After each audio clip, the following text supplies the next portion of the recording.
After marrying my husband, who was in a vegetative state, my mother-in-law graciously bestowed upon me a monthly salary of 100,000. I mused to myself, this is no mere vegetative existence. He is undoubtedly my sleeping beauty. However, as time passed, I became privy to the innermost thoughts of my comatose husband. Gently, gently now. Please do not wipe. If you continue, I might just react. How embarrassing. With this newfound feedback, I diligently endeavored in my role as an employee. Eventually, after saving a substantial amount of money in preparation for my escape, he unexpectedly awakened. Seriously? You choose to betray me right before my eyes? I am utterly incensed. Do I possess no dignity at all? 01. In the year of my utmost poverty, I chanced upon a rather peculiar job advertisement, seeking a bride for my son, with a monthly salary of 100,000 yuan. Duties include caring for my son's daily needs. Note, due to an accident, he has become a vegetative state. Exceptional care will be rewarded with additional compensation, without limit. Initially, I suspected it to be a novel scam until I recognized the name of the woman behind the ad. A wealthy and well-known local businesswoman. It dawned upon me that no ordinary person would resort to such a job, yet my destitution left me no choice. My father was drowning in immense gambling debts, and just that morning, he had spoken of seeking death. My darling, it is I who have wronged you. This debt is insurmountable. Perhaps if I perish, you might continue to live. He stood perilously near the window, and I forcibly pulled him back. With unwavering conviction, I declared, in this world, you are my only family. You have raised me alone, and though you may not be a model father, I implore you to live on. Have you considered the profound shadow your death would cast upon my life? He silently wept, repeatedly lamenting his inadequacy. In that moment, fueled by youthful fervor, I reflected on my own situation. Despite being a master's graduate from a prestigious university, my chosen field was a veritable dead end, making it a struggle to earn even 10,000 a month. How could I possibly repay this debt? I pondered throughout the night. The following day, I adorned my face with makeup, donned my remaining decent attire, and set out to respond to that advertisement. 02. Upon my arrival, I discovered that I was far from the only candidate vying for this lucrative position. The vegetative state of the sun meant that there was no possibility of formalities, rendering it a high-paying role akin to that of a live-in caregiver. To my surprise, the requirements set forth by the lady of the house were quite stringent. Those ahead of me, though beautiful, were dismissed for lacking academic qualifications, while those with impressive credentials were rejected for their less-than-pleasing visages. Others were filtered out for reasons pertaining to height, weight, and an array of criteria reminiscent of a royal selection process. When my turn arrived, I presented my resume as if in a formal interview. Mrs. Sher reclined on the sofa, crossing her legs as she perused my credentials. Education, acceptable. Appearance, satisfactory. Stand up and give me a twirl. I complied with her demands and answered several inquiries. The entire affair felt indistinguishable from an interview at a major corporation. Ultimately, she nodded in approval. At the very least, my son will not be embarrassed. Should he awaken, this engagement will be valid. Gratefully, I affixed my signature and inquired about the job responsibilities. She seemed to believe I was eager to marry her son. Before becoming a vegetative state, Shi Jinxiu had indeed been a prominent figure in Yun City, handsome, affluent, the quintessential wealthy scion. Alas, after the accident, his fiancée fled, and his parents divorced. Gradually, his name faded from public discourse. Many young women expressed willingness to marry him, for even in his current condition, he could offer an ordinary person a taste of a luxurious life. However, I was not among them. My sole intention was to earn that money, repay my debts, and vanish. 03. The first encounter I had with Shi Jinxiu was when Mrs. Shi guided me to his room. His chamber occupied a separate floor of the villa, vast and well-equipped with nurses, doctors, and security personnel. They bowed respectfully as Mrs. Shi introduced me. It was quite impressive. Approaching the grand bed, I took a closer look at Shi Jinxiu. Although he had been in a coma for an extended period, he was not without care. His face was somewhat pallid, yet remnants of his former handsomeness lingered. It was a pity to see such a striking man lying there, akin to a sleeping beauty trapped in an eternal slumber. Mrs. Shi's requirements were straightforward. No arduous labor was expected. However, I was to remain in the villa daily, conversing with her son and attending to his hygiene.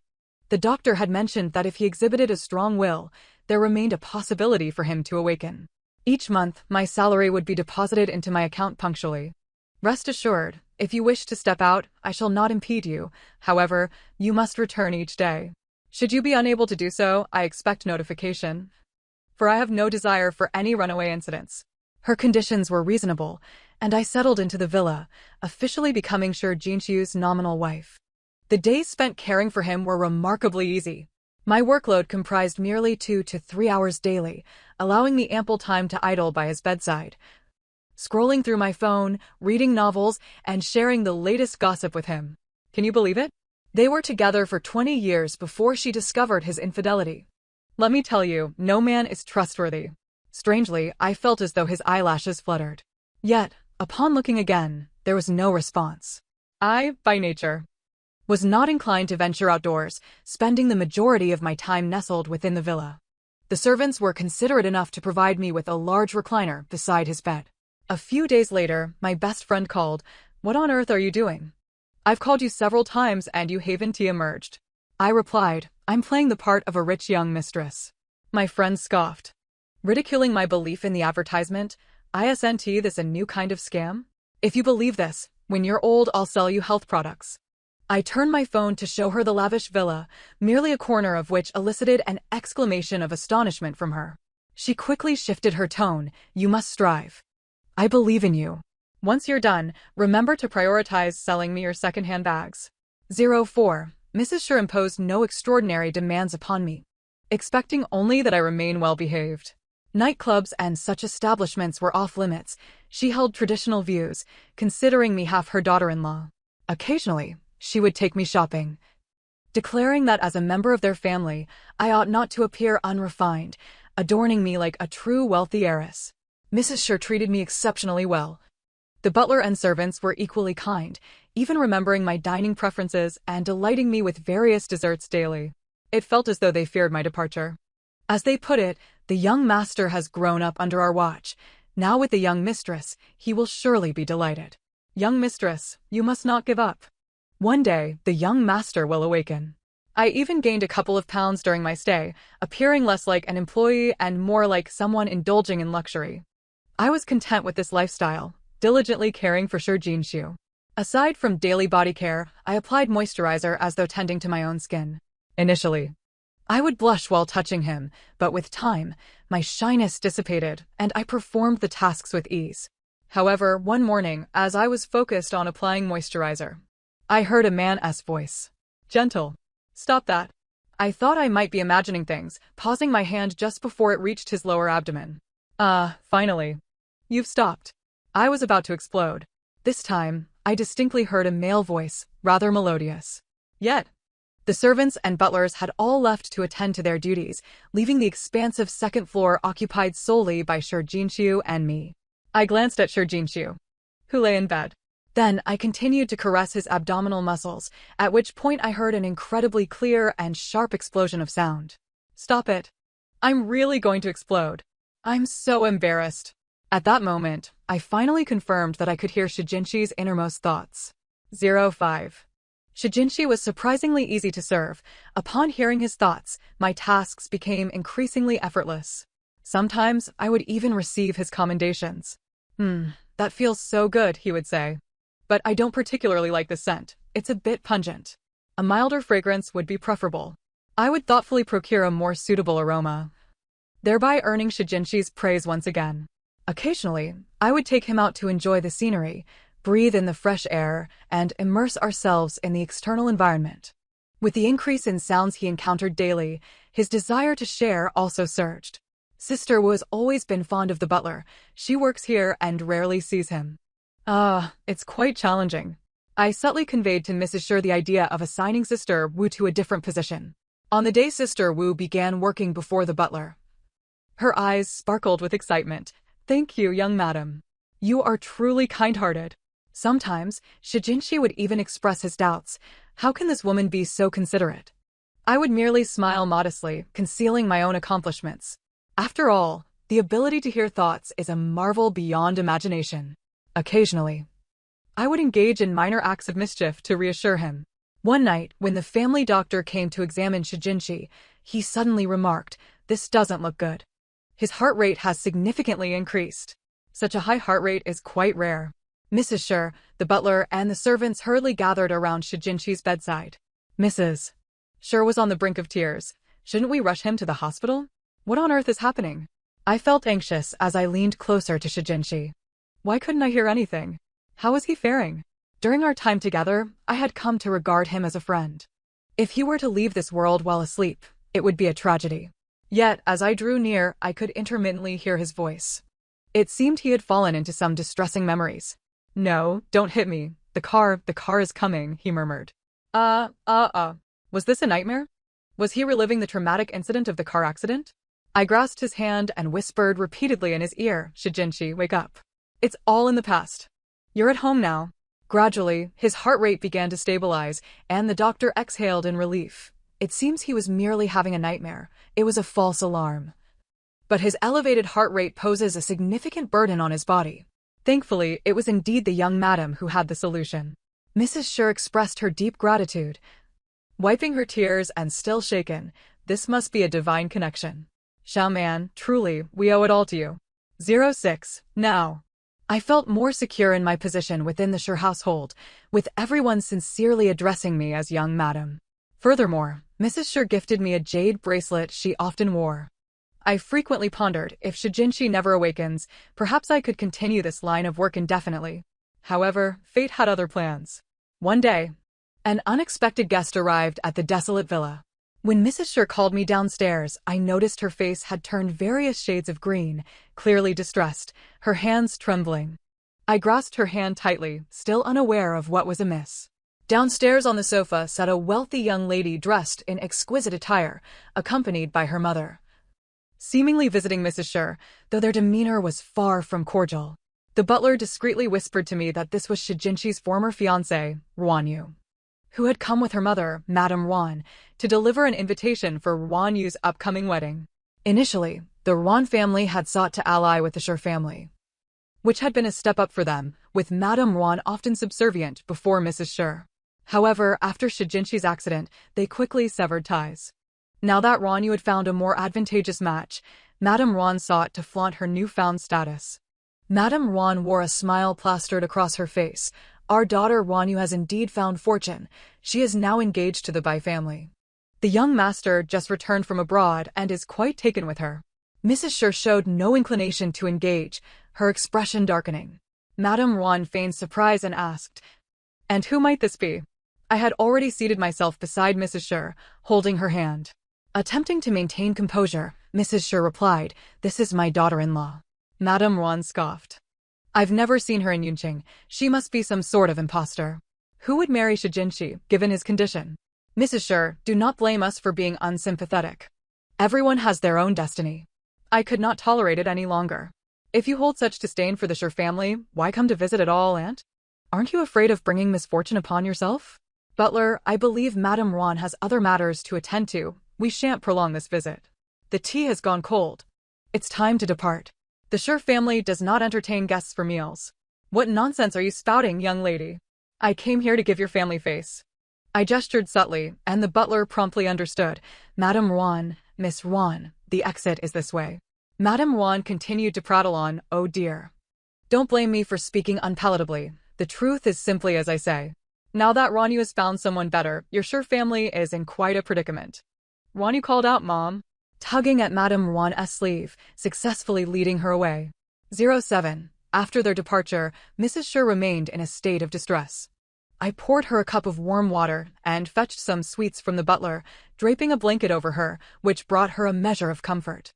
I had never liked the Ruan family. Madame Ruan was sharp-tongued and snobbish, though Ruan Yu was a good person whom Shijinshi adored. Unexpectedly, she bore a look of melancholy, and I too felt a pang of sadness, reflecting on how many times I had witnessed such scenes since Shijinshi had become a vegetative state.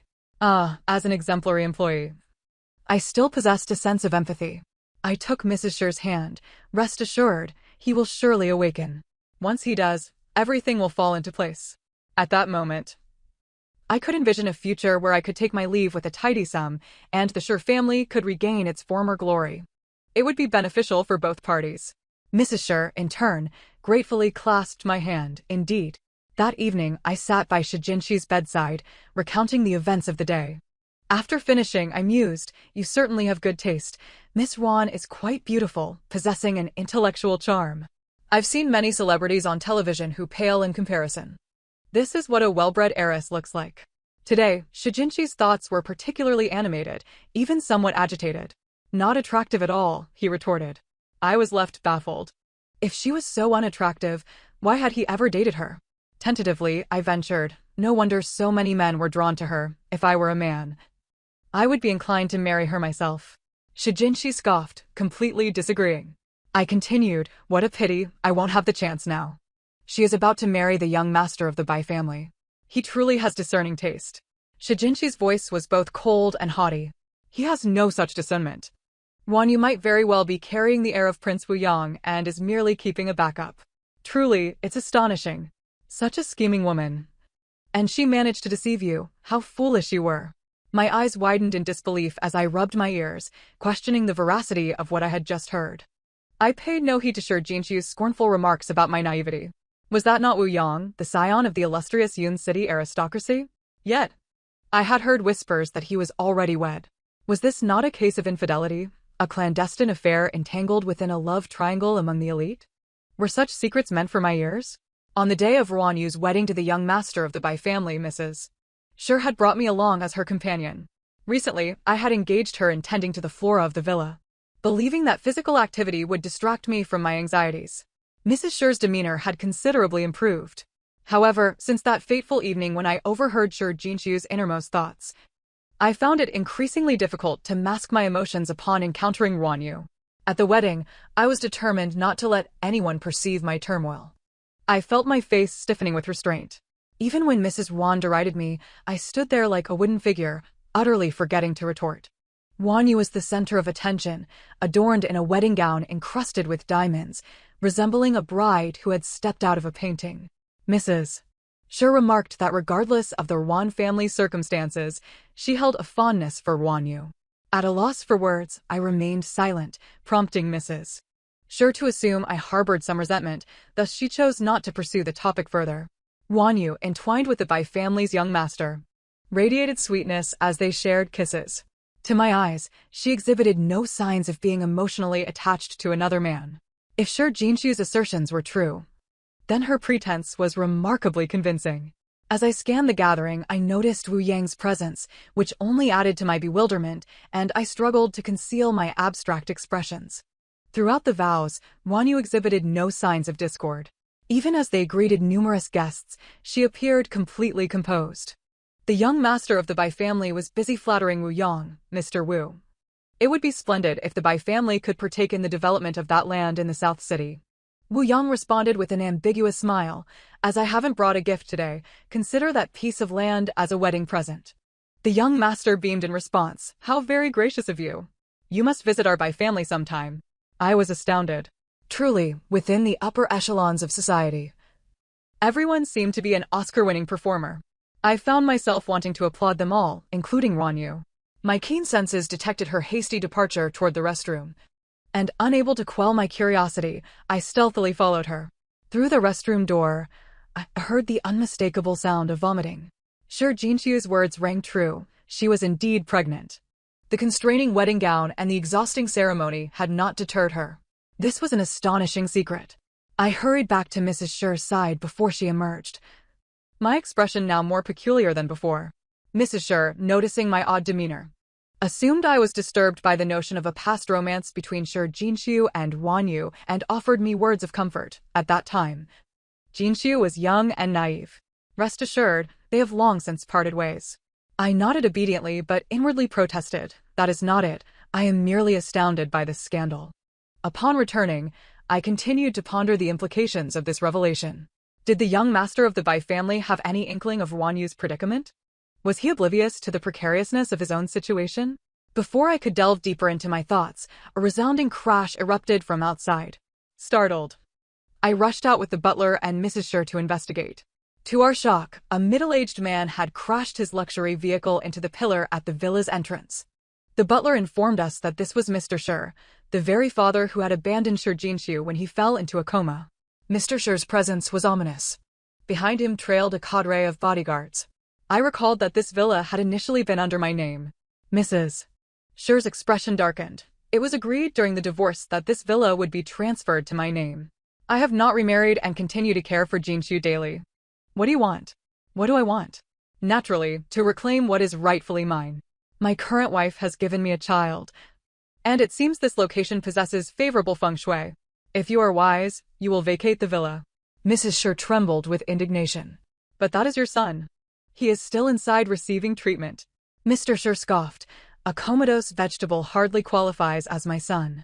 At his signal, the bodyguards attempted to enter and rummage through the house. These professional guards far surpassed the villa's staff, leaving Mrs. Shi to plead with them to cease, fearing they might inadvertently harm someone. My anger surged. It was evident that they viewed Shi Jinshu's condition as an opportunity to act recklessly. Yet, this was a family matter, and I could only strive to protect Mrs. Shi. As I shielded her, I silently prayed for a miracle. If there is any justice in the heavens, let Shi Jinshu awaken. The situation had escalated beyond the capabilities of my role as a diligent employee. One by one, the bodyguards began tossing items out of the villa. Eventually, they produced a stretcher to carry Shi Jinshu outside. I directed my pleas toward the entrance. Awaken. If you do not, your mother will be tormented. But silence lingered. Mr. Shi urged them, hurry up. I need to get back to change my son's diaper. Mrs. Shi's eyes brimmed with tears, unable to fathom how her former partner could be so callous. Are you truly intent on being utterly heartless? Mr. Shi merely smirked. I am merely reclaiming what belongs to me. My son awaits. I thought I heard Shi Jinshu's voice in my head. Am I not your son? But as they lifted him onto the stretcher, I gasped in shock. Though he lay there, frail and pallid, he had undeniably awakened. Both Mr. Shi and Mrs. Shi were taken aback. Mrs. Shi covered her face, weeping. Jinshu, Jinshu, I knew you could awaken. Mr. Shi was also astonished, yet his demeanor shifted with alarming rapidity. You didn't hear that, did you? Huh. Dad is here to see you. Shi Jinshu scoffed. What do you think? Mr. Shi hastily assured everyone that he bore no ill intentions and requested the bodyguards return their belongings to the villa. With Shi Jinshu awake, it was inevitable that he would need to rely on him for support, and he could not afford to be too ruthless. As everyone reveled in the joy of Shi Jinshu's awakening, even Mr. Shi recognized his ungracious behavior today and quietly departed after offering multiple apologies.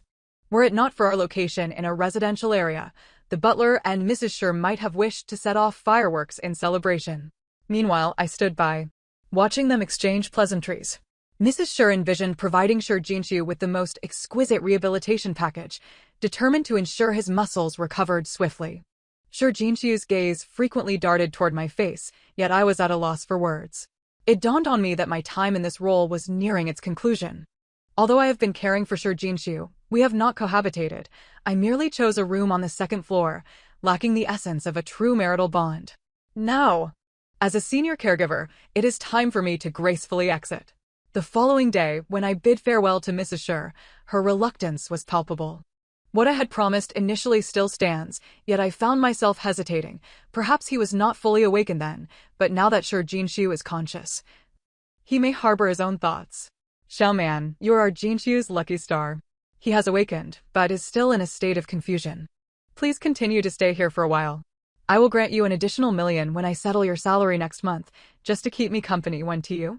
Mrs. Shi still bore the remnants of anxiety as the Shi family was in disarray following Shi Jinshu's recovery. Ultimately, I was swayed by her words and chose to remain in the villa, though I felt an overwhelming sense of discomfort. In the past, when Shi Jinshu lay in bed, we spoke freely, yet now, confronted with his living presence, I was filled with an indescribable awkwardness.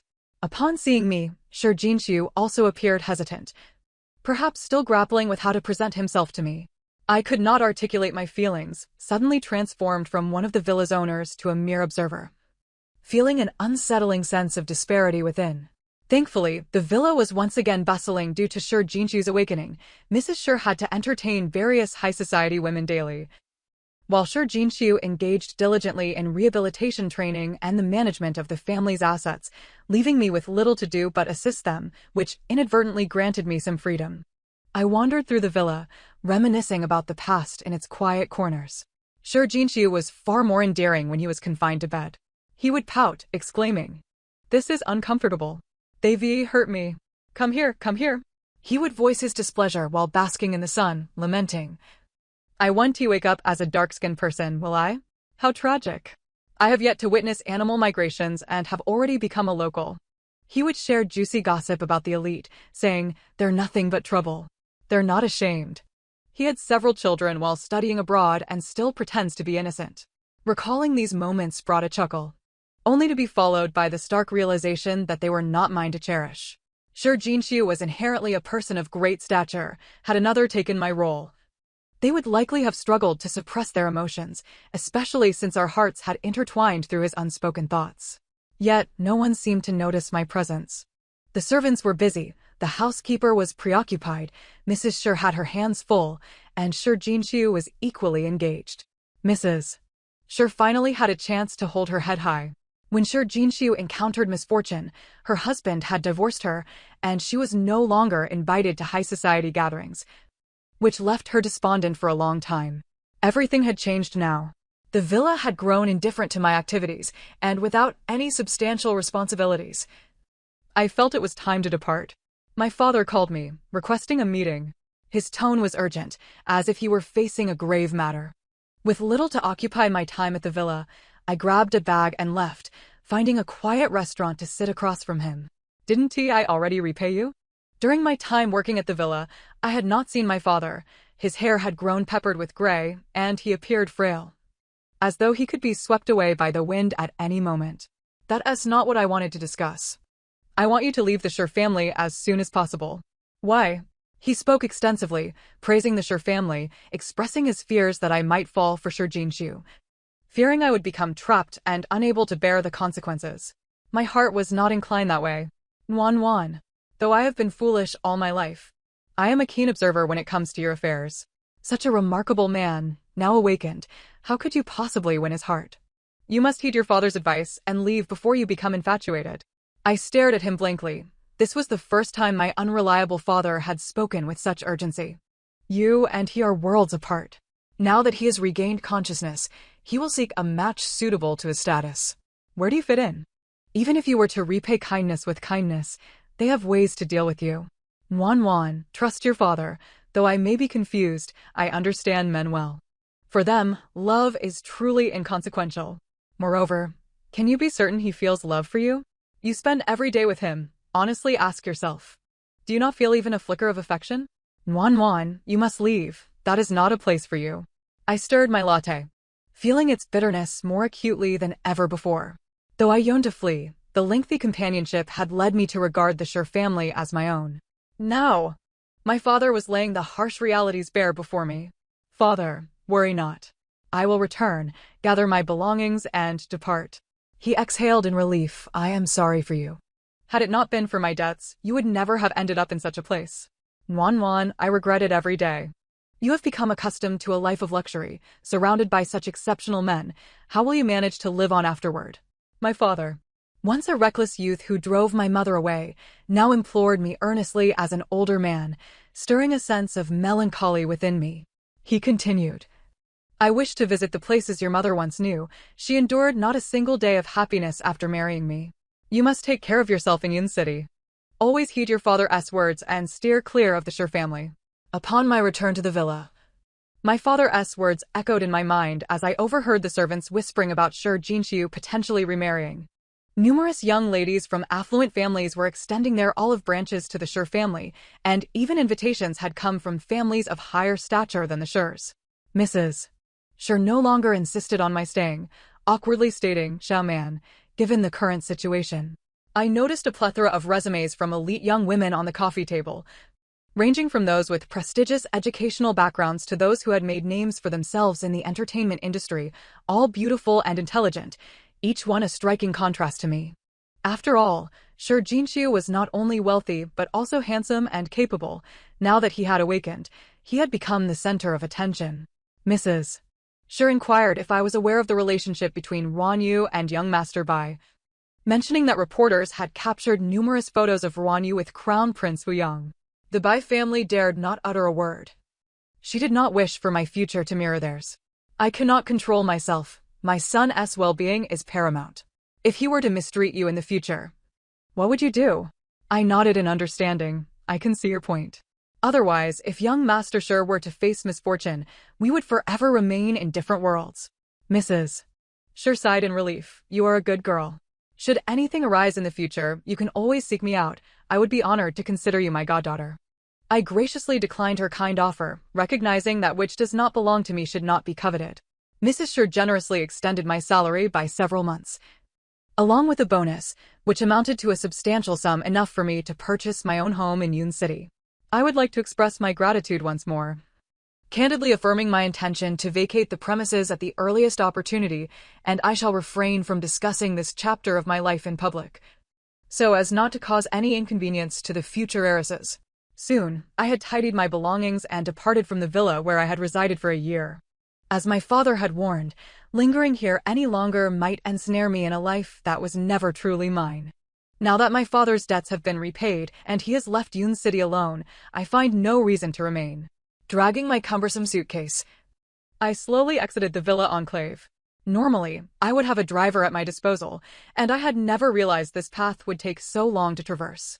The last time I had walked this route was for an interview at my home, which felt like an eternity ago. The road through the villa area was somewhat dimly lit, and as I navigated while walking, I failed to notice someone ahead of me. Ouch! A dull ache throbbed in my head as I suddenly collided with someone. My apologies. I heard the voice of Sir Jinshu. Where are you running off to? I felt a tinge of embarrassment, as if I had been caught sneaking away, but then I pondered, what was there to be embarrassed about? I raised my gaze and earnestly replied to Sir Jinshu. You are awake. My task is complete, and I am leaving. Sir Jinshu appeared somewhat fatigued as he grasped my wrist. Isn't this just sneaking away without a word? I was befuddled. Madame Sher was the one who employed me.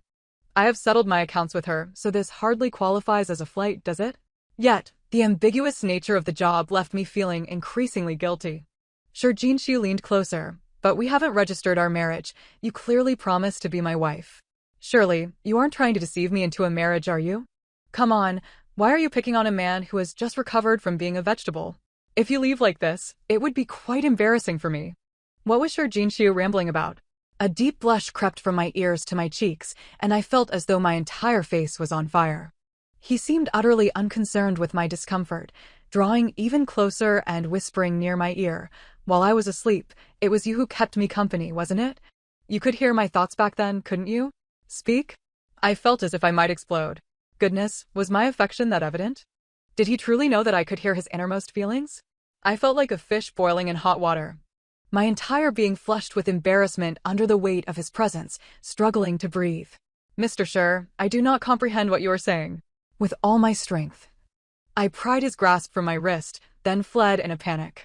I had entertained the notion of a future with Sir Jinshu, but only under the condition that he remained confined to his bed. Now that he had risen and returned to his former world, my aspirations felt akin to those of a secondary character in a novel, merely a fleeting encounter that captivated the protagonist, yet destined for an unsatisfactory conclusion. I dashed out of the villa area, hailed a cab, and returned to the modest apartment I had just rented. I gulped down several glasses of cold water, striving to regain my composure. I repeated to myself multiple times, we do not inhabit the same world. We do not inhabit the same world. Tomorrow, I must continue my job search and endeavor to forget Sir Jinshu. Yet, he escalated his pursuits with fervor.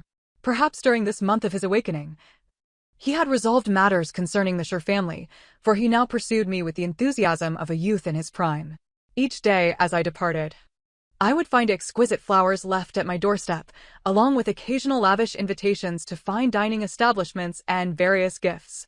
Even when I attempted to return the items to the Sher villa, no one accepted them, and they inevitably found their way back to me. My small apartment became cluttered with Sir Jinshu's offerings, and my phone was inundated with messages filled with his rejected invitations. Even my close friend teased, my goodness. He is quite sincere, isn't he? What are you being so stubborn about? Wasn't it you who scrutinized everyone before? Now you wish to play the role of a familiar stranger? One might think you're acting in a soap opera. I felt exceedingly awkward under her scrutiny. I merely fear becoming the supporting character. My friend sighed. I used to think you were quite brave. Why do you now resemble a timid turtle? Ultimately, whether one is the protagonist or the supporting role depends on one's own perspective. Are you truly willing to abandon Shi Jinshu and risk regretting it later? I fell silent. In my new job, Shi Jinshu would sporadically send everyone milk, tea, and desserts, making a grand display akin to visiting a film set. My colleagues assumed I had a boyfriend, and even when a few clients hinted at interest, Shi Jinshu would swiftly intervene. I resolved to clarify our relationship. Moreover, shouldn't Madame Shi be arranging numerous blind dates for him? Why was he so unoccupied? With a heavy sigh, I sent Shi Jinshu a message, "Shall we talk?" His response arrived swiftly, "Sure." When I arrived at the venue Shi Jinshu had chosen, I was greeted by a bouquet of roses presented by the server as I took my seat. My expression turned even more perplexed. I could not fathom his intentions. These roses resembled the ones I had planted at the Shi villa. It was astonishing that he remembered. Shi Jinshu spoke first. "I have no intention of getting engaged. I have no interest in those heiresses." I replied, "What? Even if you are not seeking engagement, you could still select from the individuals Madame Shi has presented, couldn't you? Why are you telling me this? Do you wish to use me as a shield?" Shi Jinshu appeared somewhat vexed, his bangs lifting slightly. "That is not my intention." Man. What exactly are you avoiding? Can't you grant me a chance?" I gazed at Shi Jinshu's strikingly handsome face, which could incite jealousy in gods and men alike, and stated earnestly, "We do not inhabit the same world. If I were to accept your pursuit, I would feel terrified. Since you are aware of my ability to hear your thoughts, I shall speak plainly. Madame Shi has shared with me the story of Wanyu, and I do not wish to follow in her footsteps." Shi Jinshu sighed. "I knew you would bring that up. But a marriage between prominent families does not guarantee a lasting union. I am no prince. I was a bedridden patient for so long. And it was your care that awakened me. Man, my world is not as you imagine." He gestured for me to follow him into a private room, signaling for me to listen intently to the sounds emanating from the adjacent space. The semi-open room concealed us from view, yet it lacked complete soundproofing. Straining to listen, I could discern voices from next door. My curiosity compelled me to lean closer to the wall. To my utter astonishment, I recognized the voices of Wu Yang and Wanyu. My eyes widened in disbelief as Shi Jinshu motioned for silence. Wu Yang's voice was indifferent. "Isn't the man I found for you suitable? He will obey my commands, and we can maintain our relationship." Wanyu spoke in a gentle tone, "But I think of you every single day. Sleeping beside Bai Zhe only makes me feel nauseous. Countless times I have wished that my pillow companion was you. Alas." Wu Yang offered her a few words of comfort before inquiring, "Has the baby been kicking you lately? The child in your womb is one that I desire as well. Please take good care and bring him into this world." Wanyu suddenly grew a bit agitated. "Once he is born, will he bear the surname Bai or Wu?" "Wu Yang, how can you be so heartless? Is it so difficult for me to be with you?" Yet, Wu Yang refrained from comforting her further. "I have not withheld resources from your Wan family, Wanyu. It was you who chose to climb into my bed. You must accept the outcome now." Wanyu fell silent, and Wu Yang soothed her a bit more. The two seemed to reconcile as before. When they departed, I finally exhaled. This had been prearranged eavesdropping. Truly a simplistic means of indulging in gossip. "So, are you planning to find me a husband like Wu Yang?" Shi Jinshu coughed a couple of times. "How could that be? Am I that kind of person?" "To put it bluntly, man, you harbor a bias against me. Today, I wish to tell you that my car accident was indeed related to those two. I was quite literally betrayed at that moment. What a farce, this so-called aristocratic marriage. All driven by interests and desires." Shi Jinshu recounted how, in his youth, he had stumbled upon Wu Yang and Wanyu's affair and had confronted Wanyu for an explanation. Wu Yang resorted to a violent method, finding a drunkard and flooring the accelerator, which resulted in Shi Jinshu losing consciousness for quite some time. Once he regained awareness, Wu Yang tested him multiple times, and upon seeing that he truly remembered nothing, he let him go. Shi Jinshu sighed. "At that time, Wanyu was still my fiancé. I had no idea when she climbed into Wu Yang's bed. Perhaps she has always been an ambitious person, merely concealing it too well." I sighed in response. "You are indeed unfortunate. Had it not been for this fiancé, you might have children by now." Shi Jinshu was momentarily speechless. He paused. "I share this with you so that you may understand my past, and, truth be told, I no longer care for it. After lying in this state for so long, I am quite aware of who has treated me well. His gaze was intense, nearly scorching my face. Nervously sipping my water, I attempted to divert the conversation. Will you seek revenge on them? Sure, Jinshu locked eyes with me, earnestly stating, I will indeed seek my revenge, but not solely out of hatred. During my time in a coma, I also felt love. Man, could you grant me a chance? Those social hierarchies do not belong to the same world.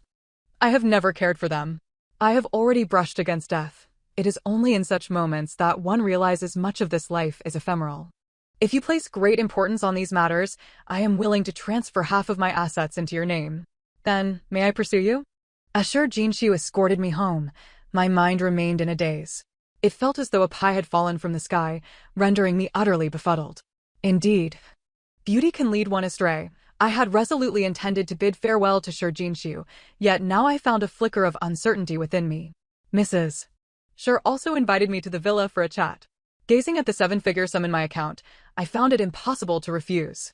Upon entering the villa, the butler and servants bowed in unison, "Good day, young madam." Previously, I could respond with calm composure, but now an awkwardness surged from the soles of my feet. Sitting beside Mrs. Sure, she smiled warmly. "Oh dear, little man, how come we have grown so distant in such a short time?" I managed an awkward smile. Mrs. Sure continued, "Initially, I misjudged the situation, thinking it was merely my one-sided affection. I had no idea that Jinshu actually held you in such regard. He said that during his time as a vegetative state, your voice was his constant companion. Without you, he would not have recovered so swiftly." Her voice trembled as she spoke. "He expressed a desire to be with you, rejecting all other heiresses. If he could not be with you, he would prefer to be alone. After experiencing such significant events, I sincerely wish for his future to be filled with joy and fulfillment. Little man, you are a good child. I must apologize for my previous words. I understood her intention to persuade me today. Yet I was taken aback by the sincerity of her words. Upon reflection, I could not hold her accountable. This was merely a series of unfortunate events, and she had only wished to return to the previous timeline. However, now, I assured Mrs. Sure, this is somewhat sudden for me. I will contemplate it thoroughly. Upon leaving, Mrs. Sure insisted on gifting me several exquisite handbags and jewelry. This is my token of affection. As an elder, I cannot refuse. This could be seen as a united front from mother and son. Mrs. Sure repeatedly invited me to the villa for meals. Sure Jinshu stood beneath my apartment building, eager to drive me to and from work, yet I ultimately relented. We can give it a try. However, I must finish my PhD first. I have just been accepted, and I do not wish to squander it. In truth, I had contemplated how awkwardly I would stand beside Sure Jinshu. In every conceivable aspect, his life was far more vibrant than mine. If I did not strive diligently, the chasm between us would only widen. Yet our relationship had softened considerably. His retaliation against Wan Yu and Wu Yang was not concealed from me. In fact, this matter even made headlines. Wan Yu's belly had grown quite large. The media captured her in simple attire, unadorned, resembling a delicate flower swaying in the wind. Yet she was seen driving a luxurious car to confront the young master of the Bai family. To her astonishment, she discovered 2 men in bed. The media's headlines were quite humorous. "Bai family young master is a homosexual. How did he impregnate a heiress?" In no time, the internet was abuzz with mockery. Some ridiculing Wan Yu for marrying a homosexual and becoming his wife, while others derided the Bai family heir for appearing respectable yet being a bottom. The Bai family heir seemed unconcerned, refusing to salvage his image, and even the Bai family was at a loss. "I married her as you wished. You all agreed that as long as the marriage took place, I could do as I pleased. Now you want to impose conditions. This is a different price altogether." Wan Yu, pinching her nose, and Mrs. Bai provided him with a substantial sum before he reluctantly agreed to clarify the situation. He had settled down and now wished only to treat his wife and the child in her womb with care. Yet fate is unpredictable. Wan Yu's affair with Wu Yang was discovered by Wu Yang's wife, who personally sought out Wan Yu and wreaked havoc on the Wan household. Wan Yu dared not even breathe a word. Wu Yang's wife declared, "You dare engage in such activities beneath my nose? When your child is born, he will be sent to me to raise, and publicly it will be claimed that you bore a stillborn for the Bai family." Wan Yu found herself at a loss for words and confronted Wu Yang in a rage. Eventually, she obediently delivered the child to the Wu family.